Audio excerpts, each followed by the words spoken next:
Thank you for joining us today.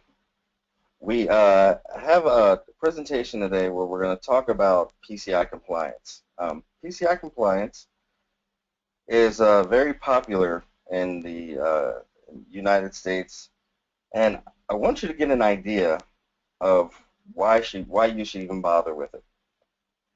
One of which is what's in front of you. Now, many of you are familiar with this. This isn't anything new. People, processes, technology. I want to focus on the people side of this. And the reason why I'm saying that is a lot of companies here in the U.S. where I'm coming to you from Salt Lake City, Utah right now, are very aware and concerned about PCI compliance. Now, as all of us are aware, PCI compliance is not a silver bullet. It doesn't mean that if you do it that you're going to be secure, but it is a good start, and here in the U.S. it's been very popular, so we're going to kind of go through this. So my name is Giles, and hopefully today, me and my buddy here, who kind of looks like a grumpy Neo, are going to tell you a little bit about how to stop hackers. Well, maybe not stop them completely, but slow them down. Keep in mind that when we talk about the internet, soon we're going to be talking about 4.9 billion interconnected things. We now have watches. We now have all kind of devices that people bring into networks. And some people are aware of all of the devices that their network has on it. And there are some people that even to this day are unaware. And that causes various vulnerabilities and security demands. And these demands are both physical and digital in the environments that they can affect. We have people that have their TVs, their refrigerators, all kind of devices that were not on the internet just 5 years ago on the internet. I'm going to give you a good example right here. This is the iPad Pro that just came out. By the way, it's beautiful. If you haven't had a chance to play with it, the pen features are awesome, but this is an iPad webinar. But I can tell you about that thing all day long. The iPad Pro, from the time that it was created till now, has increased 360 times in its capacity. I want you to think about that because now, about 15 years ago, if you told someone that they were going to have a gig of internet speed, they would have looked at you like you were crazy. I just had a provider in our area. They're upgrading us from 100 megabytes to 250 megabytes for free. Well, really, because they have to keep up with the gig and 10 gig speeds that are coming out in our area. So the internet is moving, it was faster, and that also creates some interesting challenges and obstacles. And you may be wondering what all of this stuff means to PCI compliance, and I'm going to get there. But I want you to get an idea of the landscape that companies are looking at and why it then becomes important to them to be able to validate that a company they're working with, or maybe a partnership you have, or someone that wants to use your service may say, hey, I really need to see your PCI audit. Now, this was done last year, well, the beginning of this year, and it's really kind of a no-brainer. I would like to see more people answer this question honestly, but malware is still the largest part of a company's data breach. When you look at malware and how it gets into a system, you realize that it's not that something automatically downloaded, it's a person. And the people part of this processes and technology has been and will continue to be the largest part of any data security posture. The average cost of a data breach, well, you can see right here. Now, they went up significantly in 2010, and that number's increase has a lot more to do with just logistics and some things that were going on with EMV in Europe than it did. And then, as you can see, things kind of settled down a little bit. Also, too, we're getting better at doing the investigations. And because of that, the costs are going down. typical costs of data breaches. Now again, I'm going through these numbers with you so you understand what the industry is looking at as far as why PCI compliance is becoming more important, and from a standpoint of now you can see that it looks like hacking is going up. Now, realistically, there's a couple other factors involved in that. Really, hackers are getting more intelligent. Their attacks more sophisticated, far more sophisticated, and they're using far better methodologies, and that's why it looks like hacking is increasing. Some will argue that hacking has always been the biggest part. I really think that employee training and third-party contracting has really been a big part of it. And we'll get to that here in a minute. But that's the main reason that we want to look at getting PCI compliant for yourself. And really, it's the floor of your data security posture. It should never be the ceiling. So when you look at the standards that are provided, you should say to yourself, some of these are good best practices, and I want to start here, but the rest of this I'm going to need to kind of customize to fit what we do. And that's really what the point of PCI DSS is. All right, so the number of data breaches reported. I want you to take a look at the various numbers here, and you see a large jump. And that's because more data breaches are actually being reported out, and you can tell, you can see them on the news everywhere, especially here. Some of them involve social security numbers, driver's license. Recently, I mean, in the last couple of weeks, there's quite a number of them that have been announced here in the U.S. All right. Another thing we want to look at with PCI compliance, and you may think these are kind of unrelated, are people paying by smartphones. Now, this is from 2013, and really it's from 2012. And these were reasons people didn't want to pay with their smartphones. And I want you to pay attention to what happens next. A big obstacle for them was they were worried about data security, okay? And merchants were the same way. They were worried about data security. Now this is 2013, done by a company called Count. Customers' confidence in a company and who they're buying from, or a company's confidence in who they're partnering with to provide products and services for their customers is very important. And the reason why Paladion had us do this webinar today was to kind of open the door and take a look at what all is going on in the international market, so that there's a better understanding of PCI compliance and why it's a good idea to become compliant. And you may not be too far from it already, but all of these data points that I've gone through are really a good reason for you to jump on board and do the standard that way, that you can proudly put that on your site, that you're compliant, you're passing. You can put on that you're so partners or potential customers, either depending on your business model, can address some of these concerns. And these concerns are still real. Now, I'm going to show you a couple other numbers that are in the forefront of people's minds here in the U.S. Okay.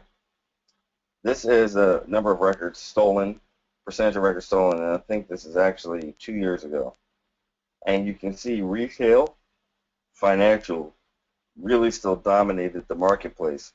Now, what's happening now is healthcare and education and government have greatly increased here in the U.S. So these concerns are not limited to one network segment. You may say, well, that doesn't apply to my business model. If you are directly or indirectly connected to one of these providers, for their own PCI compliance, they need to submit that you are PCI compliant if you're part of their chain. for if you are just in their network or you're connected to them somehow, and as a customer, they're going to want to see something they recognize. And I'm going to tell you that here in the U.S., they recognize PCI DSS at a much higher rate than anywhere else in the world, to the point where it was recognized at only about 40% of the public and merchants. Now we're somewhere in the 70s in the last 2 years. So having something that's recognized as a security standard that even the Joe Q public can wrap their head around is only beneficial to your company as well as helping you grow your brand internationally. All right, so this is kind of how much healthcare records go for, or educational records once they're stolen. And I just put this up here kind of really to give you an idea of the fear that has been spread around, and rightfully so. These records are being sold, but this is what's been going around in the media, and graphics like this show up on the local news, and here's why. Companies are attacked 1.7 times per week. This survey was done by HP and Paladion, and it's from this year. It's fairly accurate. So this slide, your screen is not broken. It's a little blurry on purpose to kind of illustrate my point. When you hear PCI compliance, it's still a little blurry for a lot of people. They don't quite get what's going on and what it means, and it sounds real nebulous, sounds really confusing. We're going to be able to help you simplify that a little bit. And most of you, especially if you're using other security standards, are probably very close to PCI compliance, and it won't be too much of a stretch to get you there. So next I want to talk about philosophies. And you may say, what does philosophy have to do with data security? And I'll submit to you that it's a huge part. You look on the slide here, and you'll see how different organizations function. Now, when cybersecurity is part of the culture, there's a very different shift in how things are done. Things are well organized, as opposed to when it's considered a necessary evil. And if anyone wants this slide, I can send you the link to where I got it later. Just queue it up during the questions. But understand that there's a vast difference between these two norms. And depending on where your organization is, you may find it very difficult to broach the subject, or you may find it a lot easier to broach the subject. And depending on where you're at, please let us know so we can help you out and help you understand what we have going on. All right. Now, I want to get back to your employees. Your employees are very important to data security. Now, when we talk about PCI, when I talk about HIPAA, GLBA, SOX, what I'm really saying is data security. And data security starts with people. So if they're well paid, mentored, challenged, all these good things, we find that they stay at jobs. So you're probably wondering about the slide right here. This actually is one of my favorites. Doctors are very smart people. Okay. However, you wouldn't have a doctor just because he's smart handle your PCI compliance. And I'm going to give you a quick story. I have a neighbor who is a doctor, and every time anything breaks in his house, it doesn't matter what it is. If it has a computer component to it, he shows up at my front door with it. And he says, hey, Giles, can you fix this? And I always look at him with the same crazed look in my face and say, no, John, I cannot fix your microwave. And he's like, well, it has a computer in it. I said, yes, John, it does. But it doesn't mean that. As a matter of fact, he's a foot doctor, and I would say, can you help me with my headaches? And he goes, oh, no, I'm not that kind of doctor. And I said, exactly, John, you're not that kind of doctor. You have to use the right people with the right skill sets to handle your security issues. And if you do that, You could hire a doctor, and he would be able to study it out and figure out how to handle PCI compliance, but it would cost a lot more money because you have to pay for this guy to learn it. If you got someone who was already a wide receiver, and he could easily already go out and play for your team. That's kind of what you're looking at. You want to find the simplest, easiest way to pay for the person with the right skill set to handle your compliance needs. And really, what you're saying to the world is, okay, I get it. I'm on board with PCI because I know this is recognized. At the same time, you want to make sure that it's cost effective. If you already have good controls in place, you want that to be recognized. So that's a very key component for keeping costs low, but at the same time providing a valuable service. That is a solid offering by Paladion that I want to share with you today. Now, as we go through this, you're gonna notice that I do a lot of analogies. Well, I do that because I believe that people learn better this way. And as we go, I have a couple poll questions that I want to ask you. I'm going to get to those here in a minute. And bear with me 1 second. So recently, I'm a huge NFL fan, if you can't tell.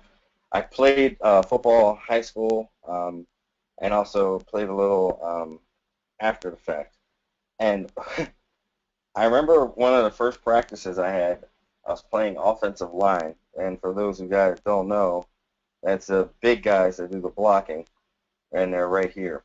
And I had a coach yell out, okay, all skill players run this way.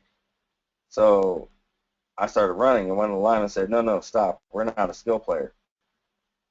And I said, what do you mean we're not a skill player? We're blocking people with our bodies for 3 to 5 seconds. That's a skill.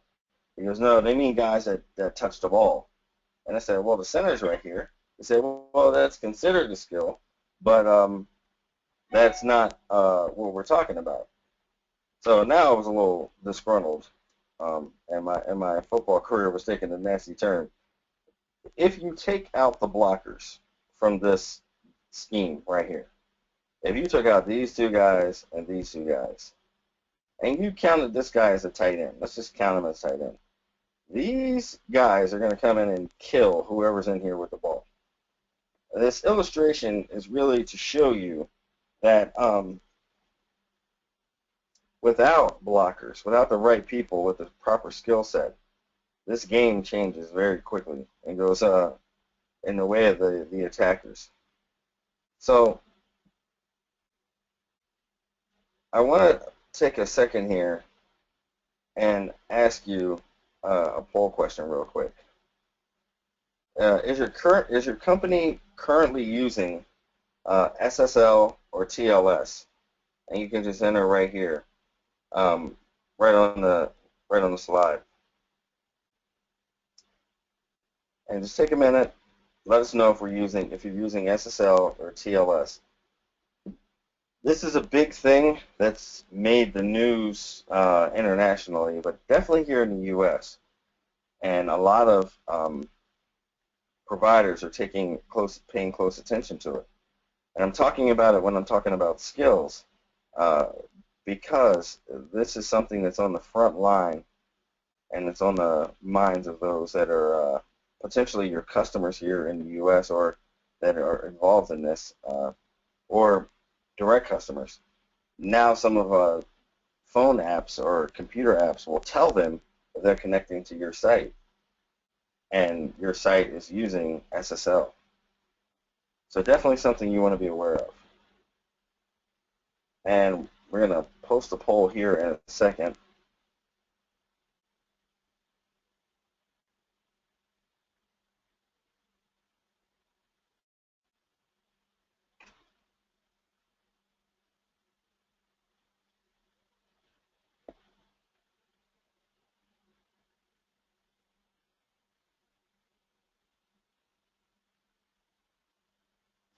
All right, and I have one more. I have a couple more questions, but we're going to go next to your PADSS. Now, PADSS stands for Payment Application Data Security Standard. And what it means is that the payment application that's being used is it certified by a Payment Application Data Security Standard qualified security assessor. So, are you using software that is PADSS certified? If you are, great, and it's something that you're going to want to put on your site and up where people can see it. If you're not, definitely something you want to look at, because this is part of PCI compliance. And like I said, you saw all the data, you saw the landscape here. People are a lot more aware and a lot more savvy, even if it's sometimes a little misguided. But they do have a better understanding now, and PCI compliance is becoming recognized, especially here in the U.S., at a much higher rate. So we're going to post these a little bit later, and we're going to go into a few other things. Now, I talked about malware earlier, and the way to know if there's malware in your system, well, there's a couple different ways. One, you have to scan for it. Two, you also want to check to see how it got in there. Now, here's my buddy here. This really isn't fair. This referee is in the NFL here, and I constantly pick on this guy. I would not be surprised if one day he shows up at my front door. He makes all kind of faces. And you can actually find this one on the internet, but I have frozen him looking at plays, and man, he's obviously a New Yorker. That's a perfect face. Reason why I brought him up here is most people are unaware that they need to keep their visibility in their network, and they're unaware of how to achieve that. PCI compliance does give you a basic outline on how to do this, and it gives you a little bit more visibility. That's why I got him here with his eyes gawking. I want to talk to you about something really cool real fast. This is what internal security should look like if this is a physical representation of a digital concept. Okay, so this is an actual place here in Salt Lake City, Utah. This is a loading dock. You park your car out here. It's hard to tell that. And then you come into this building and you walk in, and right here is a guarded fence. And there's usually someone with some large weapon. This is a well-kept secret here. It's called the PSI, Perpetual Storage Vault. This is solid granite. There's only 3 pieces of solid granite in the world, and this is one of them. The other ones are Stone Mountain, Georgia, and somewhere in Yosemite National Park. And what that means is that when you put things in this vault, they are very secure. There's the only way in here is through this door, which is 6 tons, but it's balanced so well that a person with very small size, about 5 foot, weighing about 125 pounds, can move it. And I know that because my wife is the 5 foot, 125 pound person that opened and shut this door as long as it wasn't locked with ease. And you can see these points.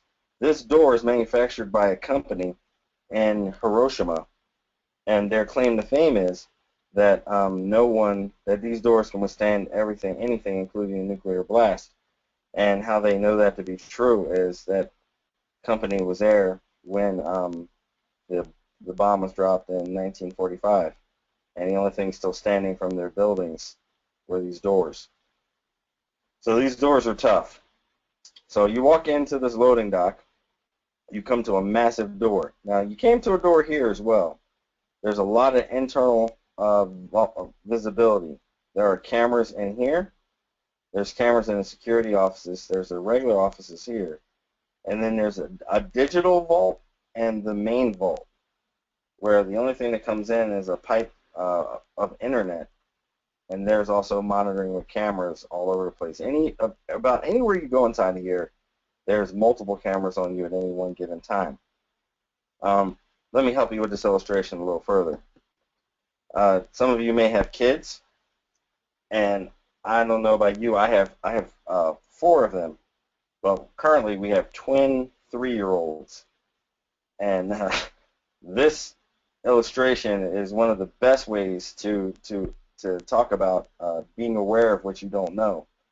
If it's silent, you may be in trouble. It could be very suspicious, and your network should be no different. Having malware protection, performing internal vulnerability assessment scans, performing penetration tests, and performing and having your company's logs manually reviewed. These are all very important parts of PCI DSS. So I'm going to jump to a slide here that you may be familiar with. Currently, security monitoring practices and challenges that are faced. You'll have maybe a SIM, and some of you may be familiar with this. This is a product to help you identify, to work on your data security, to understand what's going on in your network, to give you visibility. And this is something that Paladion is we're very well versed in, and many of you may be some customers there. So typically this is what we're looking at, and some of you this is preaching to the choir. But I want you to pay close attention to what happens. There needs to be a lot of pieces in place to make this a useful tool. Now, the reason why I'm showing you this is because this is no different than what PCI compliance is requiring or asking for. They want to know that all these things are in place because they make sure that you're a safer citizen on the internet. Okay, so a SOC operation, and many of you are familiar with, and I'm kind of preaching to the choir, requires a lot of very skilled people. Kind of like the example I showed you of the lineman and the doctor. You have to have the right people doing the right job. This is very important, and also this helps make PCI compliance and reporting a heck of a lot easier if these things are already in place with good documentation, workflows, and investigation strategies. These are all parts of PCI 3.1. They want to know that you have, maybe they don't call it analytics, but they want to know you have an action plan, that you have daily workflows, monthly workflows, weekly, whatever the case may be, to make sure that you're having that visibility inside of your network, and that you are taking care of any data that you may be storing, intentionally or unintentionally. And most organizations cannot build these in-house. Okay, so well, I'm going to stop here, and I want to ask you 2 poll questions. The first is your company performing internal vulnerability assessment scans? This is really a basic concept, but I want you to be honest, because there's a lot of these things that we can help you out with. And forget just PCI compliance. You know, I've purposely not had much of a slide in here that talks about PCI directly, because I want to see where you're at. I want you to understand that PCI DSS, all it really is data security. And I've said that earlier, but I really need that to sink in. Now, on the flip side, it's more recognized as an industry standard, which may help you get more customers. So that's a marketing side of it. But as far as how true data security works, a lot of these things are best practices, and I believe a lot of you will have these in place. We just need a little bit of tweaking to make sure we get you certified correctly. Now, also, I want to talk about logging. Are your company's logs reviewed manually or by log management software? Excellent. Now make sure that you take your time and answer those, and I'm going to have one more later on, towards the end. Now, some of you out there are sitting there silently. By the way, if you ever have a question, you can put it into the chat box, and we'll answer your question. Some of you out there are sitting there silently and really don't know much about what PCI is, what it stands for, and what it means. And I know you're out there because you're out there every time I give a presentation. So I'm going to let you off the hook. You don't need to chat it to me, or if you, maybe some of you may not want to, or maybe you're hearing this webinar after it was live. But I'm going to go ahead and go on to the next slide and show you something. Now, if you go to PCI DSS, to the website, you will find out what it is, and it can be a little overwhelming. It's a lot of information, and there's even a small business website that's up, and it's still a lot of information. But I found this little gem on the internet a while back. This is PCI University, right? And basically what it does is it gives a overview. So you can go to PCI University and just watch this quick video on Bob the hot dog vendor. That is such a American thing. I mean, the only thing else he was missing was like a baseball uniform in this. But it shows what PCI is, and it's really basic, but it'll help you get an understanding. And then afterwards, there's a risk assessment, and you can watch the video, take a look at the questions, and flip through them and take a look. But it's a good way to get a really basic understanding really quickly. Okay, so for those of you who travel, you may be familiar with this. This is what it looks like in an airport in the U.S. Now, I just got back from, matter of fact, we were getting started today, and I was probably giving poor Ravina a heart attack this morning because I was flying from Orlando to Salt Lake City just a couple hours ago.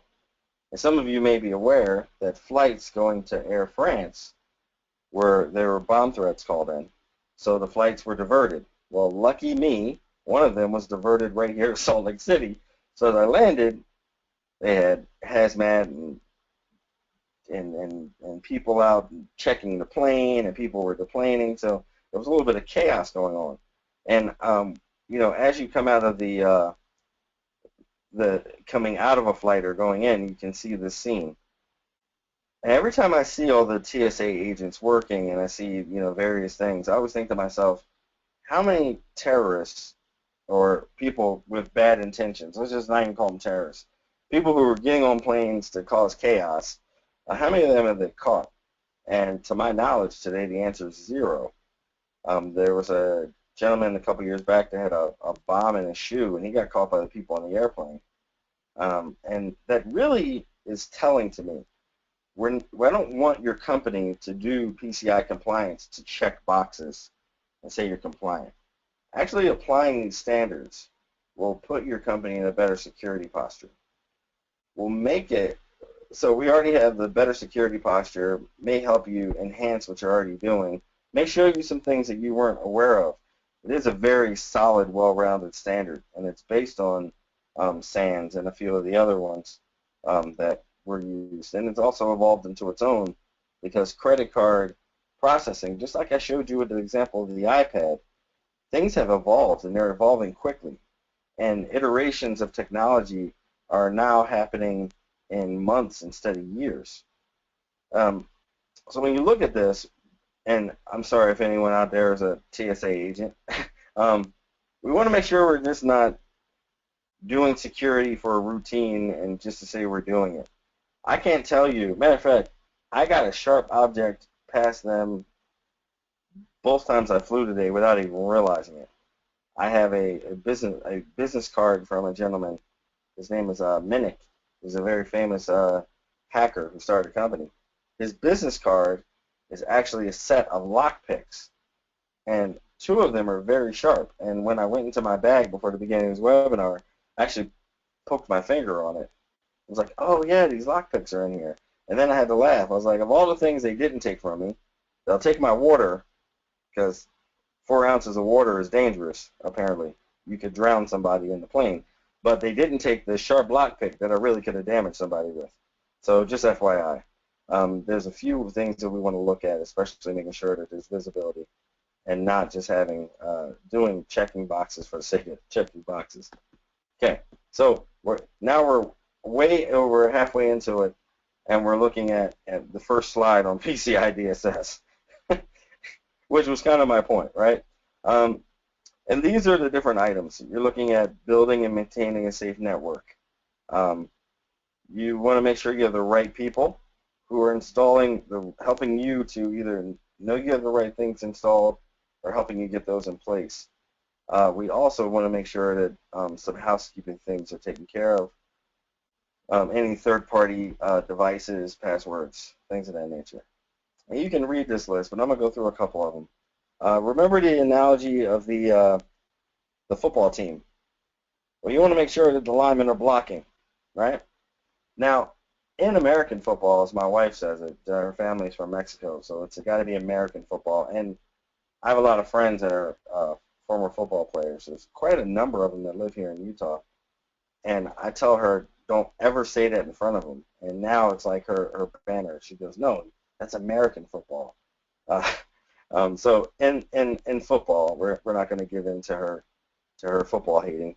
In football, we need to block. And a lineman, and I was a lineman, we don't get our number called unless it's a penalty. Rarely do offensive linemen score touchdowns. And so with that in mind, you want to make sure that your organization is recognizing these people that are not going to go out and sell you $1 million in revenue. All they're doing is they're maintaining your network and making sure that your quarterback can throw the ball. Very important. Maintaining a vulnerability management program. Are you regularly running the software and scans and different security measures that you need to run? Who is keeping an eye on your vulnerability management program? Implementing of access controls. How hard is it to get into your vault? Saw the vault that's here in the U.S. and it's really cool. And if you ever come to the U.S., let me know. I'll happily take you into that vault. By the way, that vault has held some national treasures for different countries internationally. So people have found out about it and brought things here. It's some pretty good, cool stories. So how hard is it to get into your network? What we found in an industry is some networks are kind of like a candy bar. That's a bad analogy. They're hard on the outside and soft and gooey on the inside, meaning once I'm inside, I can do what I want. So are you implementing strong access controls? Are you aware of the business needs that people need to see certain amounts of data? There's a lot to that, and these different factors, especially restricting physical access to cardholder data. Also, you're tracking and monitoring network activity and users. All of this is very important, and these are the reasons why PCI is picking up here in the U.S. Now, the last one, policy and procedure, and I want to address this. Now, of all the different controls, number 12 is half of the security standard, and it's mingled in through all the different parts. So policy and procedure documentation. One of the things that's new for PCI 3.1 was the TLS, and we kind of talked about SSL versus TLS. I didn't really get too into detail about it. I just asked you which one you're using. SSL is no longer secure as a standard. Matter of fact, there's YouTube videos out there that you can teach kids how to breach SSL It takes about 4 hours to go through the YouTube videos. So it's not hard. And that, by the way, excuse me, here it's 5:45 in the morning, so forgive me for yawning. Those videos are readily available, and once they're reviewed, it doesn't take very long to be able to attack systems using SSL. Now let's go back to this part. The other big part, and this is what's going to be this could be something that causes problems if you're not PCI compliant, is in the new policy and procedure documentation, it states that any third party that has anything to do with their network needs to be PCI compliant and needs to present that so that the company that's using you as a partner can say, yes, my partner is PCI compliant. That is huge because there needs to be contracts and documentation. And in the case of a data breach, because there's been so many data breaches that were caused by third parties, the third party, each party needs to name what they're responsible for in case of a breach. Now, this is getting a lot more traction here, US, UK, and those who are participating in PCI. And this is something that you need to be aware of, that now your PCI compliance or lack thereof could be detrimental to your sales efforts. Well, what does the future hold? Let's take a look real quick. We're going to see security budgets. We're already seeing them here in the U.S. And the U.K. They're growing. Cybersecurity is taking center stage. The cybercrime business is just booming right now. So these are more landscapes. 60% of data breaches will occur in North America. And you may go, oh, that's a U.S. problem. Well, it's a global problem, but there's a reason why they'll occur in North America. It's because there's a large number of small to medium businesses in North America. Matter of fact, the largest in the world. So when they talk about the global economy, and a lot of you are aware of this, is that the opportunity for you to sell to customers, the opportunity for you to make partnerships, really lies in the fact that there's a large population of companies, 32 million companies, or somewhere around that fair, and growing. Also, 60% of these companies will discover a data breach in the future. Now, when we talk about data breach, it's something I want to keep in mind so this isn't misleading. A breach does not necessarily mean that they got data. So we say data breach, but the words need to be separated. A breach just means they got through the line. And another football analogy, sometimes a defensive lineman will get through, but he doesn't actually get the quarterback or get the ball carrier. He may miss the tackle. Same thing, same concept. But we want to make sure that he doesn't get through again, so the next play we cut him at his knees. And that's what you need to do with hackers. Retailers are still a target, but now there's a growth. And we're going to kind of get into the nitty-gritty of this update right here. So PCI DSS standard is on a rotating iteration. And what I mean by that is every 3 years, a new version comes out. So we're in the cycle now where they're making some new adjustments, and the next standard will come out next year for review, and then the following year for implementation. All right, so 2014, I talked about this a little bit, was the year of the SSL vulnerability. And you can just type in 2014 SSL vulnerabilities on a search, and you will see what I'm talking about. A number of the data breaches you heard about were caused by SSL vulnerabilities. It's a big no-no now. And even TLS, we're not using version 1. It's got to be version 1.1 or 1.2 or higher for it to be considered PCI compliant. And what does that mean? It's just a layer of encryption that's used between web browsers and web servers. that's it in a nutshell. Okay, so PCI 3.1 was released in April 2015, and it went into effect by July. And basically, once that was in effect, when SSL and TLS, the early versions, are no longer considered usable. So I talked about this earlier. This is actually a screenshot showing those YouTube videos. Step by step, how to use free hacking tools and go in and breach SSL. Now, there are other updates that go along with this, and I've kind of talked about them, and they're policy and procedural. And the biggest one of those is, how do you handle third-party contracts? There's a couple language changes, and there were a couple other things that if you haven't done PCI before, it won't make a big difference to you. But having your contracts say who is responsible for what in case of a data breach is huge, because your company can get eaten up in litigation later on just because the contracts weren't worded correctly. All right, so when you think about PCI, I want you just to think about risk. And I want you to think about risk as in terms of data security. How do we mitigate it?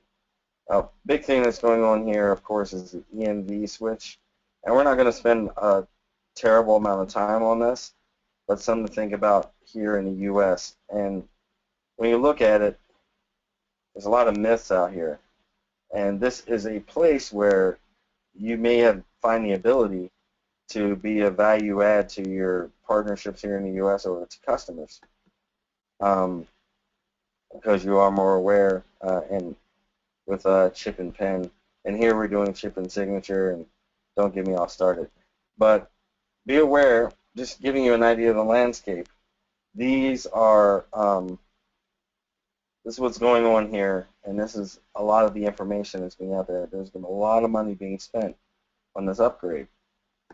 And also, these are some of the dates. And this one came and passed, and oh man, the murmuring that's been going on ever since. So let me give you some ideas about EMV, and this may help you in understanding the landscape here, and then understanding about PCI compliance and how it really fits. So let's go to this real quick. Card readers aren't immune. We've seen terminals hacked. More EMV fraud. We're going to look at a little more card not present fraud. Also, what's not on here is we're going to see more accounts takeover, which means someone gets into an account, starts making new ones. These are things to keep in mind. But what I really want you to know about is this. This can help reduce scope for PCI assessments. Now, there's something out here called the Visa Tip Program. Merchants, and you can read the screen, I don't need to tell you, but you can use this to help reduce your scope. So here's a little more information about it. So, understanding the landscape, understanding what your potential customers, maybe be direct or indirect, are experiencing, understanding what they're seeing, will give you a better insight. And I hope it helps you to make the better decision.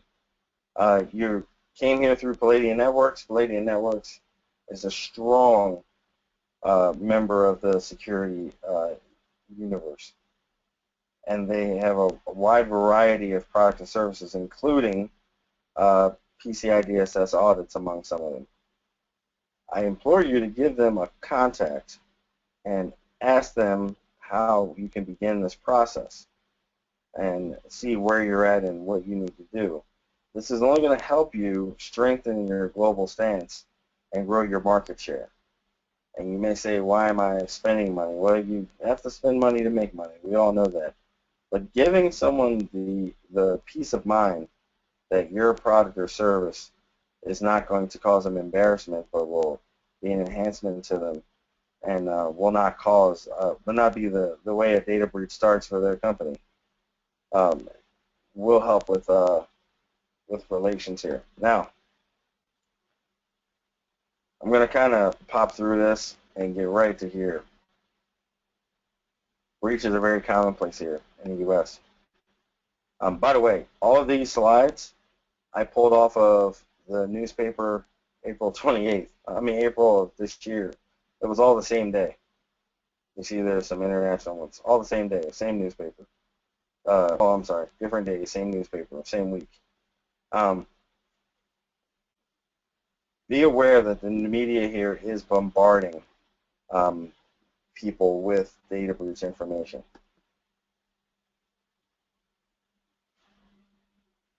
More kind of a wrap-up of data breach statistics. What you want to make sure is that your company is not part of or cause a data breach for here in the U.S. or anywhere else. But more importantly, that there's a trusted sign that they can put, that you can put up that says I'm PCI compliant.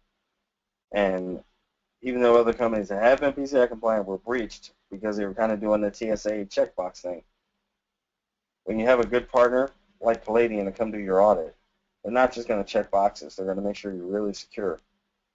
And as I've shown you, lack of security has been crippling for our global economy. So the real problem is technology? Nope, it's people. Companies that train their employees on cybersecurity, best practices, spend about 76% less. So I have one more question, one more poll question to give you, and I also have, if you have any questions, just feel free to send them over. And here it is. Paladion is offering a free consultation. I implore you to take this offer and do the consultation and see where you're at and see where you fit into the scheme of things right now, where you would be with PCI compliance. Being compliant will put you in a better security posture. And like I said before, being able to show this to customers, it's recognized now in the global economy. So we'll look at questions here, see if we have any. I'll be honest with you, it's typical for us not to have many.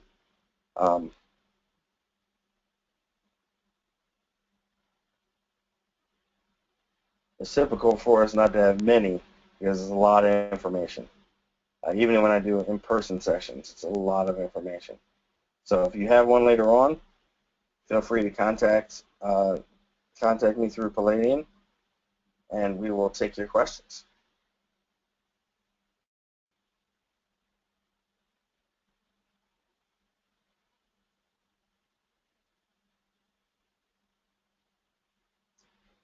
All right, well, I know we all have busy days. I know you're at the end of yours, and here in the U.S., well, here in my part of the U.S., it's not 6 a.m. yet.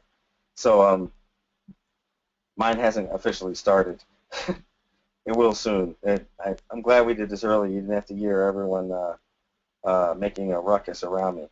I want to thank you all for taking your time today, taking some time to hang out with us and learn a little bit about PCI and what it means to you. If you have any questions, please feel free to contact. You can go through the email there, but I would highly suggest you contact through Paladion as well. And you can also reach me at giles.w@paladion.net. Don't tell them I have one of their email addresses. Any questions you have, feel free to forward them to us. And I want to thank you all for your time today. Hope you all have a great day.